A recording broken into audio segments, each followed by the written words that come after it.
का? मेरा नाम है रामबली महतो। पूर्व में आप इस पंचायत के मुखिया थे जब ये ग्राम पंचायत था? जी जी। ठीक है। तो अभी जो बैनर है रामेश्वर जूट मिल संघर्ष समिति, इसके आप संयोजक हुए? जी जी, हम यहाँ संयोजक हुए। तो ये संघर्ष समिति बनाने की ज़रूरत क्यों पड़ी? इसलिए कि यहाँ मजदूरों पर लगातार शोषण जुल्म ढाता रहा गया। कंपनी के द्वारा, उसके गुंडों के द्वारा इस पर बराबर अत्याचार होते रहा।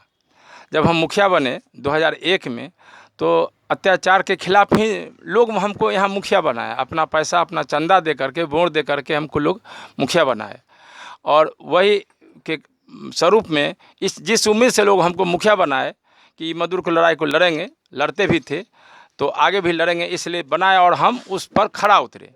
मजदूर के जो आंदोलन हुआ, उस आंदोलन में हम लगातार हर पहल किए और पहल का परिणाम हुआ कि मजदूरों का 20 रुपया जो महंगाई भत्ता आया था, जो प्रबंधन के द्वारा नहीं दिया जा रहा था प्रतिरोज, वह उसको मजबूर होकर के देना पड़ा। इसीलिए उसी समय में तमाम मजदूर मिल करके संघर्ष समिति का निर्माण किए और हमारा उसका संयोजक बनाए। उसमें बहुत सारे लोग थे। फिर बीच में जो है चलता रहा, जूट मिला। फिर बाद में चल करके जो है अचानक जो है मजदूरों को ऐसे ही हड़ताल हो गया। हड़ताल होने के बाद जो है 3 साल 2 महीना 3 दिन का तालाबंदी हुआ 17 में सर, और 20 में एग्रीमेंट हुआ।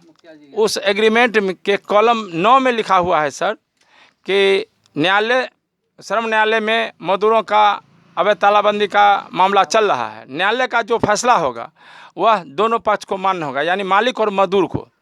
लेकिन बीच में ही मजदूर यूनियन जो है, कंपनी का पॉकेट का यूनियन है, वह समझौता कर लिया और किसी मजदूर को मालूम नहीं होने दिया, ना मजदूर से कोई राय लिया।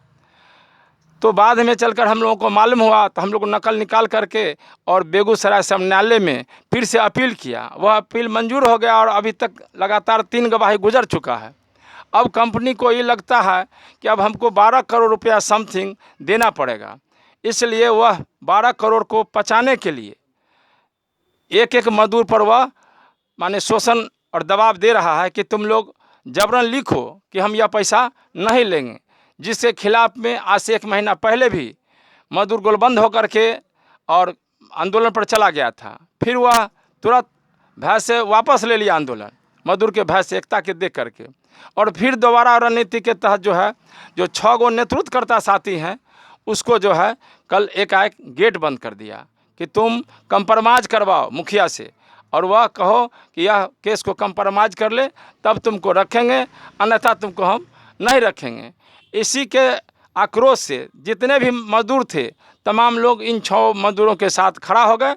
और वह जब तक के लिए 6 मजदूर को अंदर नहीं लिया जाएगा और 100 से ऊपर मजदूर है जिसको इंश्योरेंस को बंद कर दिया गया है, उसको वापस नहीं लिया जाएगा, चालू नहीं किया जाएगा, तब तक के लिए आंदोलन अनवरत चलता रहेगा।